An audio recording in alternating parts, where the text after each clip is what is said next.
So, yes, hello everyone. My name is Mansi. I'm so happy to see you here. And so, we'll start with, we start with a bigger picture.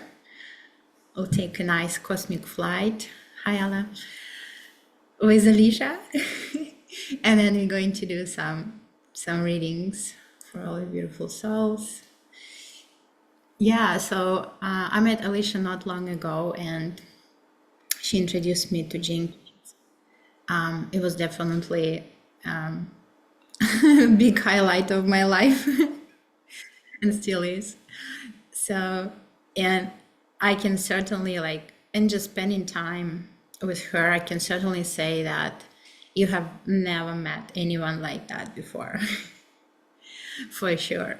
And the way, I can still talk about the gene keys and I can do transmissions. I experienced it in my life, but I think Alicia leaves it to the highest, which is called Siddhi, like the highest expression of all the energies, of all the codes that we have within ourselves, the 64 codes in our DNA. Yeah, so definitely her life is a living proof of how it actually works and how they're expressed, and we can find it in each other, like we reflect it against each other all the time like a mirror. So yes, maybe you want to talk a little bit about yourself, just so people know, where you came from and how you ended up where you are, in the place and the consciousness. And yeah, and then we're gonna take you to the readings. Beautiful. It's so nice to meet all of you. Uh, I believe in the power of synchronicity, and no one comes in contact with another person by accident. I see everything as mathematically preordained and a well-written story of a cosmic return. And you would never hear me speaking like this 6 or 7 years ago. I was just a normal, highly successful American dream winner in Austin, Texas, and I was delivering my third child. And I had a near death experience. And I came home to my 4,000 square foot accomplishment and my fancy cars and all of the things I had. And it was like I came home in a new body, and I looked at all of my belongings and what I was living for and what I'd have to obligate my life to as far as this thing called work for money in order to maintain this reality and this lifestyle. And it came as a rather sudden shock to me, successful in the material world, to like not care about those things all of a sudden, like it just kind of fell apart. And it was a bit shocking to me. It slowly led me on a path to selling everything and moving to a smaller house and simplifying my life. I think this is very related to the story of Gene Key 23, astrologically, where Uranus has been, and it's about a revolutionary energy. Some of you might have the 23 or the 43, about moving from complexity to simplicity. So I didn't have the lens of the gene keys to explain what it was, this cosmic journey I was endeavoring on. It's just easy to look back now and kind of see how things were starting to fall apart. And sometimes when things fall apart, it can feel a little scary, but also it's for something new to be born and new to be built. And I would highly recommend, whether you've been on the path for a long time or just getting started, that surrender is a really big part of this navigation. And another book that I recommend anyone listen to, I especially like the audio of it because his voice is so beautiful and soothing. It's by an author called Michael Singer, and it's called The Surrender Experiment. And if I hadn't have read that book before I made the decision to come to Costa Rica, and we thought we were just coming here for 2 months to, you know, explore the land and immerse our children in a new culture and language during summer, to selling everything and moving to Costa Rica. I never would have ever thought that something like that would happen to me. And then almost right away, the Gene Keys and human design came in. And it helped me navigate an initiation I was being called into, which was to um, change my family dynamics. I was happily married for 14 years with 3 children, and we thought we were all just coming to live in Costa Rica and have a really beautiful time. And then I was called into my next initiation of surrender when I met a new person. And I never thought that I would be attracted to another person in my life. And I was so devoted to my husband and my children and my family and building a future for them. And so the Gene Keys came in at a time to really help me navigate a very unexpected and challenging transition I was being called to take. And if I didn't have the Gene Keys to help me through it, I might have lost my mind. So we all go through initiations in different ways. You know, sometimes they're monetary or with relationships or with children or with prosperity or your job or your trauma, fill in the blanks, these initiations that we get called to go into. But I now am firmly on the other side of a rather drastic death and transformation in my life. And here to say that there is nothing short of a future human being being called from one dimension or one type of reality to another reality. And we all have different roles, but I was being invited on a journey that only surrender could lead me to, which was living a life with no monetary funds, bank accounts, certainly no loans, not paying taxes, not reporting my children to Social Security, governments, not definitely not getting my children vaccinated.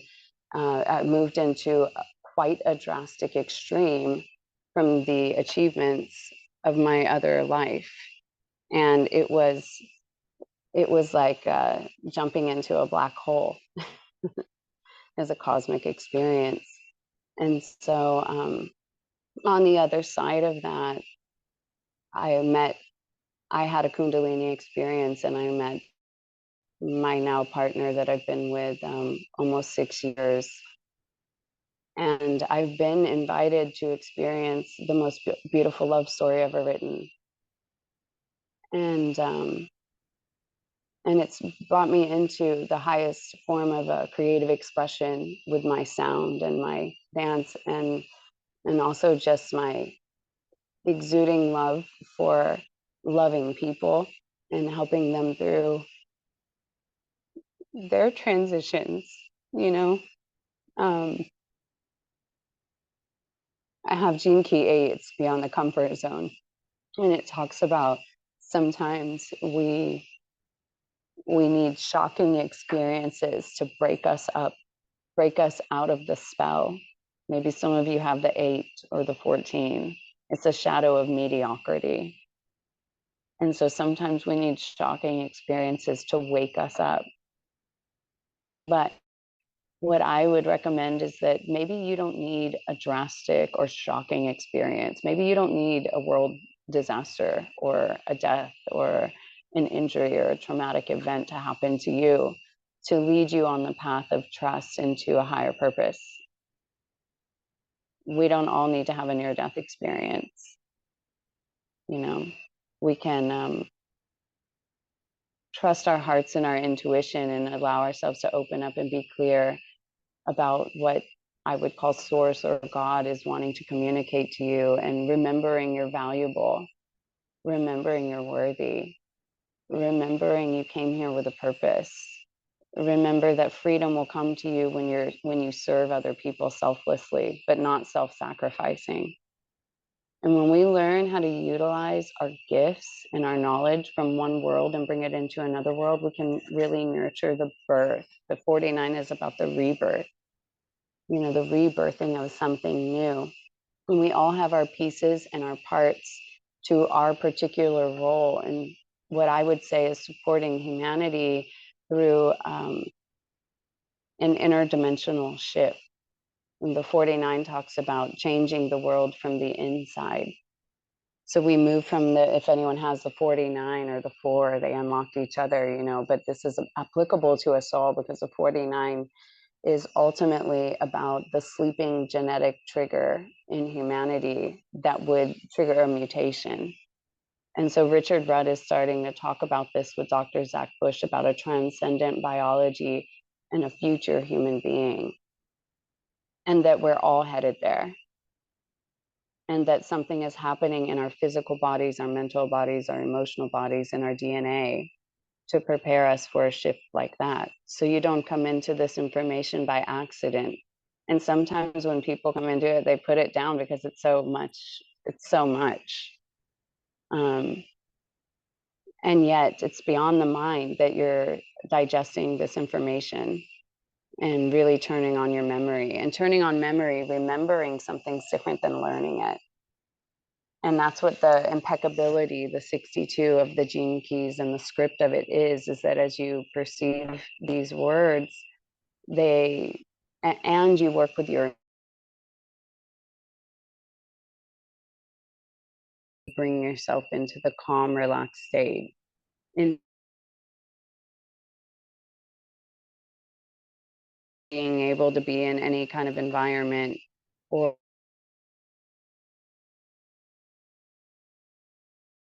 You're energy with disappearing, love. like we hear you one word and another word disappears. Oh, really? Did that just start? Just started now, yes. Okay. How do I sound now? Is it back or does it still feel like that? It's okay now, yeah. Let's try. Okay. All right. Tell me again if it's not. And maybe it's just because I've talked y'all's ears off. and and it's time for the readings too. I'm open to that. I'm going. It's good. Yeah. Touch upon the Okay, life's good. work because that's our topic as well. The life's work. Yeah. Well, I mean, and just to, one of the cool things about Gene Keys, right, is that at least for me, you're either into it or you're not. And once you're into it, it's like you can't stop drinking this fountain. And I would say, this is a sacred text. To even be honored enough to have it in your hands and to perceive it is an honor.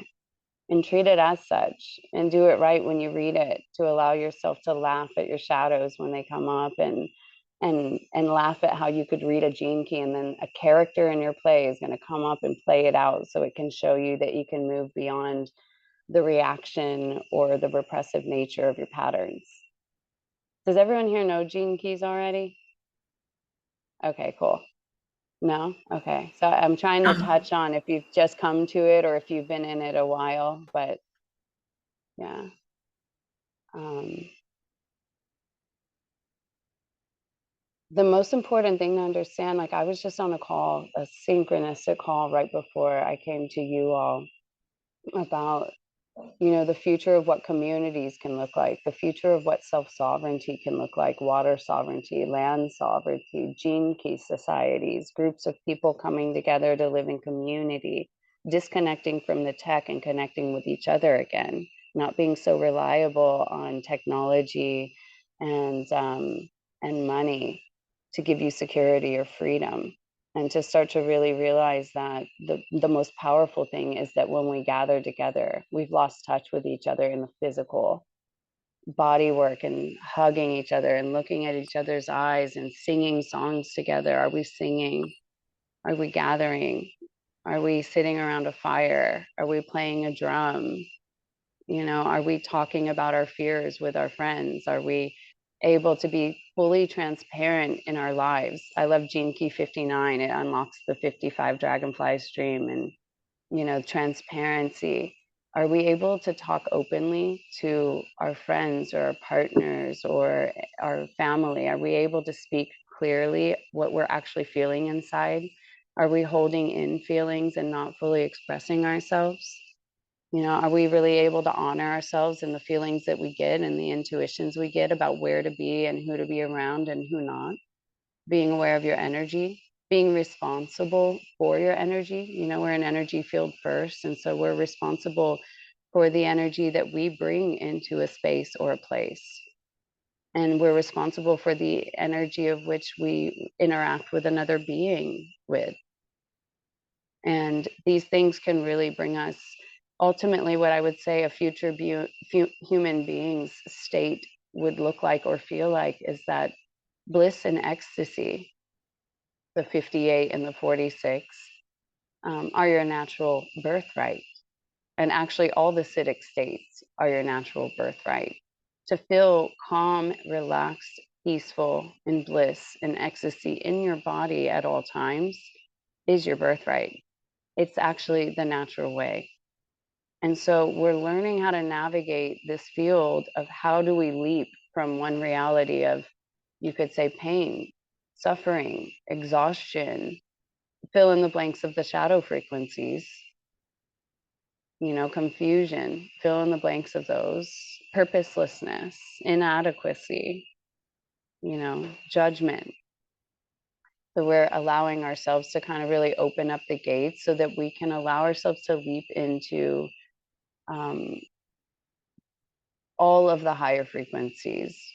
And also, when I first found the Gene Key 6.5 years ago, it actually felt like when I would read about the Siddhic state, like it was so far away, unattainable, or something like only a guru could do, like one person.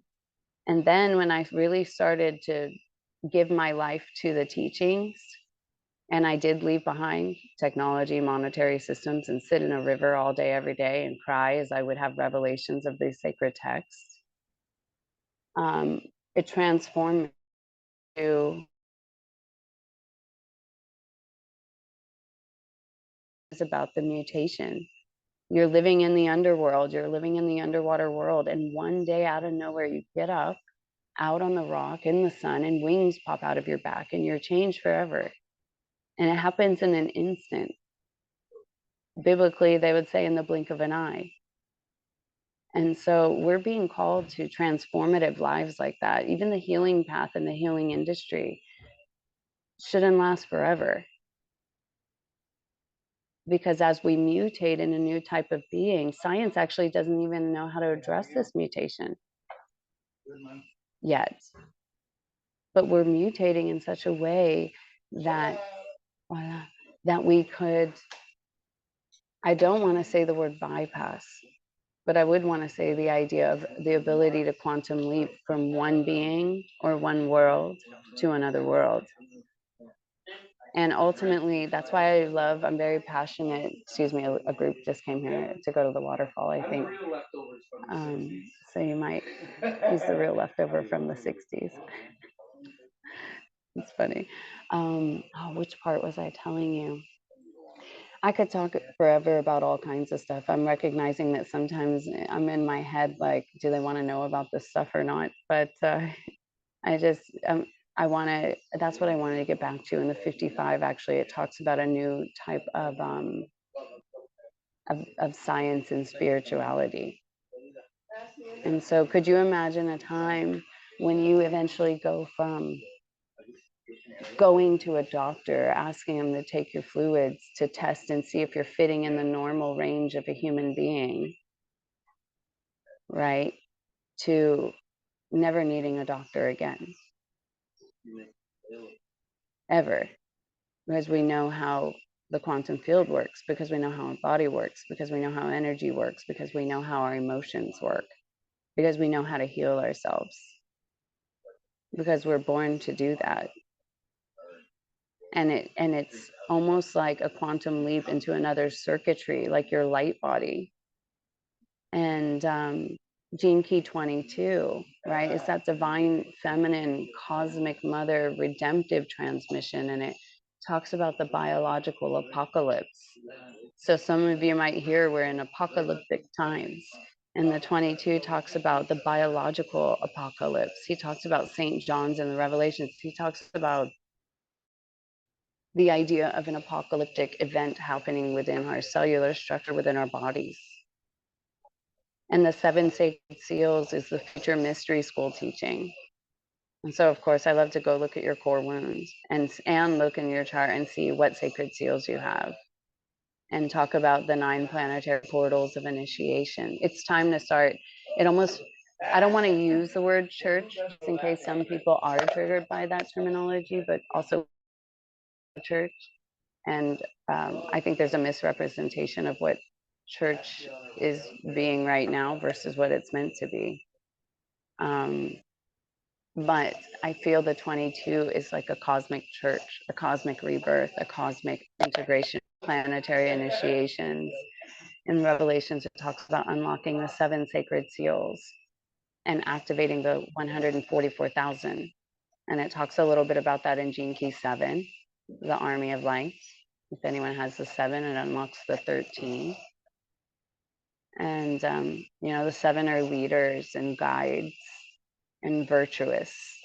And virtue is its own reward. And I always say there isn't any key you don't have. So when I talk about a key, it's for everybody because I only think collective anyways. And the code on rings is really where it's at. But we are codes. That's actually what I think the 14 is about. It's a miracle city. It's my life's work. I have the 14.2 in my life's work. I have 14.6 in my Venus and 14 in my Mercury. So it's nice to kind of learn what other people's codes are. You can almost get to know archetypes that way because certain people will carry certain codes, or I like to look at how we all unlock each other because I have the 44, the 30 is my it's about relationships.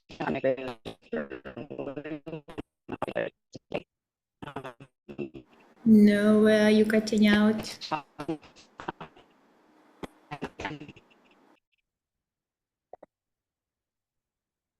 Okay. I don't know how to actually, but maybe better. Maybe it just happens for a minute. Tell me, what do you think?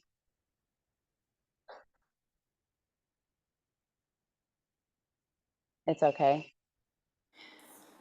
Sounds Maybe. okay now. Okay. Yeah, and maybe that's my sign that I'll be finished soon. But the one thing I do want to do is transfer this crystal to you guys. This is what I call my Atlantean master crystal. I was gifted this last year on November 18th by a beautiful woman that lived in Arkansas. And she said that she dug these master crystals out of the ground about 20 years before. And she'd had this one in a collection of about 10 or 12 more. And I certainly couldn't carry them all around with me all the time. And I like to move around with crystals and work with the water and the land with my partner and my daughter, River. And so I pass them out to certain people that have them. And this is how I started to learn to work with crystal grid technology and really seeing crystals as computers that store information. And they can also, of course, have energetic vibrations or frequencies that can work with clearing the mind or helping. And every gene key is connected to a crystal. So if you have a certain favorite crystal, it's kind of cool to see what gene key it's connected to, and because you'll have a message there. And also maybe every gene key is connected to animals, so I really do tune into that. Like right now I hear cicadas in the background. Maybe you guys can hear them. They sound like little bells ringing.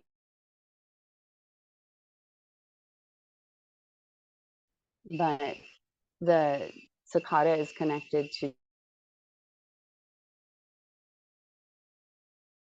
purposelessness, and so there's like a transmission coming through from the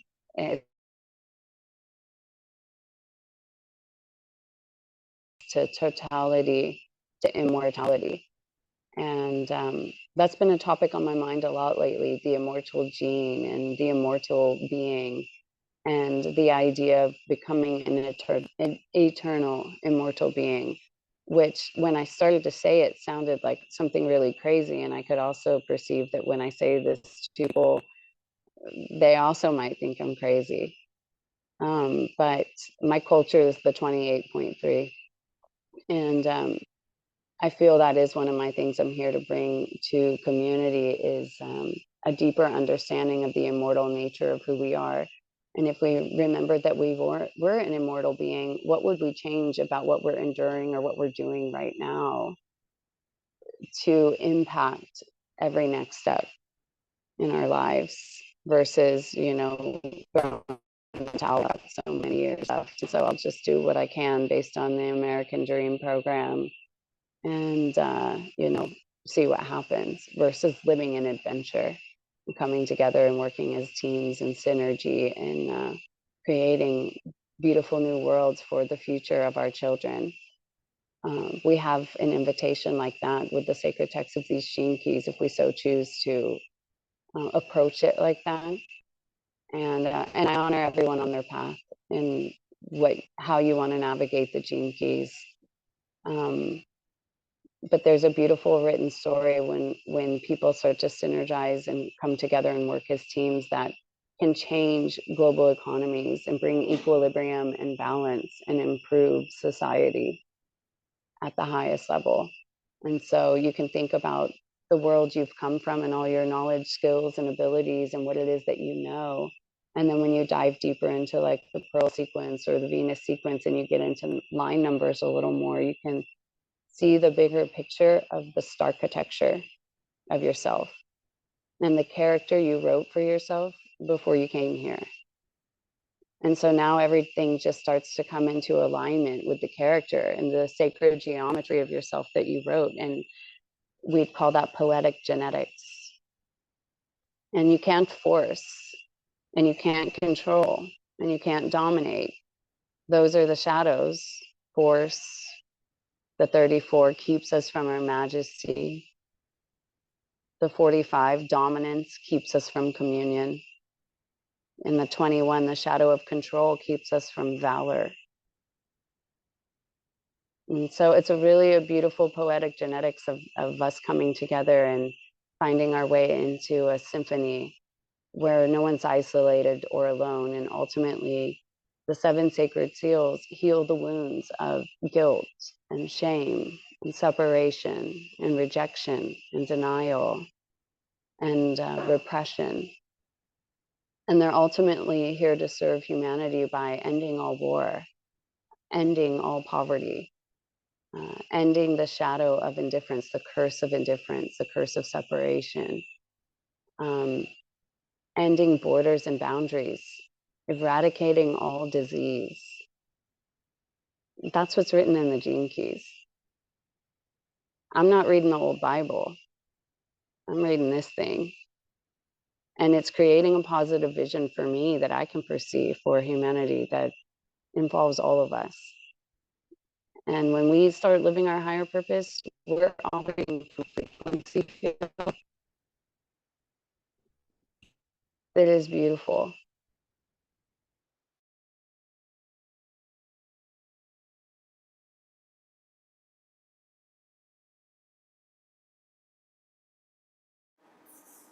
Thank you, Alicia.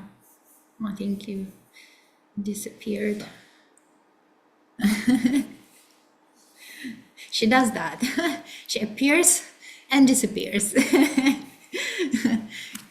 So for technology.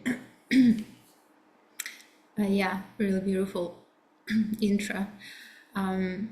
So yes, like in the gene keys, there are 64 codes in our DNA, and every code corresponds to the physicality, physiology, and biology, amino acids. And also part of the codon ring. So there are 21 groups of chemical compositions that come together. And as she was saying about that, actually we have all the codes, and so no single key can be truly understood without understanding the essence of all of them, because a single molecule of DNA will contain all the archetypes, all the 64 archetypes. So as you listen to transmissions for different people, you can certainly relate to that as well on some level, because it's also within you. But in our chart, we have 11 gene keys that we predominantly would. I'll share the recording, yes. So there are 11 keys that in the profile that we work predominantly with. So that means our life is more, it's a blueprint for our life. So it's a little easier. It just made it a little easier for us. Okay, work on these 11 numbers, but we have all 64. So at one point in our life, we'll experience all of them, all the shadows and all the gifts and all the siddhis. But yes, so we have all of them. And so I'm also, well, she left, but I want to say that that's why we are creating this, so we can see how we can come together and kind of look at those codes, because every person has their own unique role for the whole planet. So you will find that gene keys, they're individual for you. You can work with it yourself, but it's so collective. It is so collective, and it's because we are all one. There is no separation, but the mind can create separation, and other things also. The systems, the religions, and all create separation, but there is no separation. So we come together, and anyways, yeah, it will be great that if we can come together even physically, because this is so important for us to be together and share those gifts with each other, because really there's no more time to continue investing our energy into the systems that do not work. They're broken. It's broken. So how can we create new? We can create new with the 45 and 44 synergy and communion coming together. This is one of my codes, 45. Alicia has 44. We are coming together, so we are with these codes. We are helping each other. We are seeing. We are sitting together, like she was saying, singing and dancing and all of that, and that's what life is really truly about. That's when our codes really start coming up, because there has to be a safe space for us to be able to say something that is deep within ourselves. What are the secrets? What are the lies that we carry? We can go to a psychologist, but there's going to be some kind of a technique probably or something. This is way more like, this is, we are coming together as a humanity to heal each other, to help each other. So we can start with our transmissions.